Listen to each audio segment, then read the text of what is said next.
My name is Erica Santana, and on August 17, 2024, my brother was a victim of gun violence.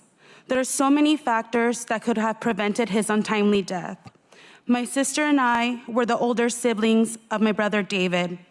We tried while on this earth to care for him the best as big sisters could. Now that he is no longer with us, we want to say that even after his death, we did everything we could to honor his death by keeping his memory alive and helping prevent others from going through a loss like ours.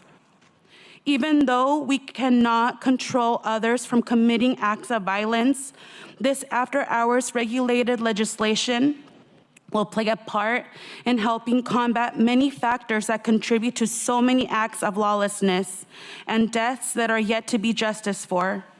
We cannot undo what has already been done, that we can't prevent it by learning from past tragedies, by looking and taking account all that we have learned and how all these terrible things have come to pass. The facts are there. We can all see there is a big problem that with time does not go away. The numbers of victims are not decreasing. We are now the voices of those who are no longer with us. I ask you on behalf of not just my brother, but on behalf of all the countless lives lost because of this lack of regulation, please support the work we have poured into this bill.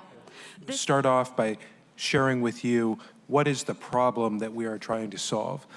In 2025 alone, there have been 17 shootings so far, and we're only still at the end of March, associated with nightlife. Last year, 2024, there were 47 shooting incidents connected with nightlife in the city of Seattle. The most common time for those shootings to occur is after 2 a.m. And so at the bottom chart, what you see there is a chart that reflects what time these are occurring.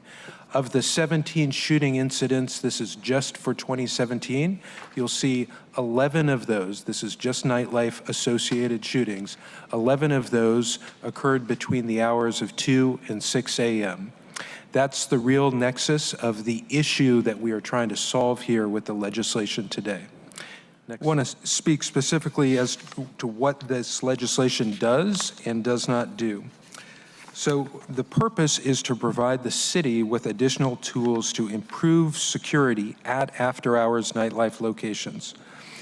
The legislation defines after-hours nightlife lounge as a business, nonprofit, or club establishment open between the hours of 2 a.m. and 6 a.m., whose purposes in those hours include socializing and either smoking or dancing.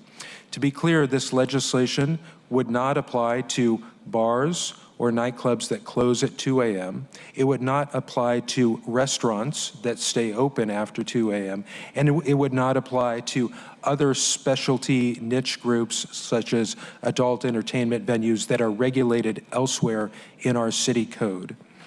The requirements that this legislation imposes are fairly narrowly tailored to address the specific security needs that we found over the past several years are predominant at these most challenging locations.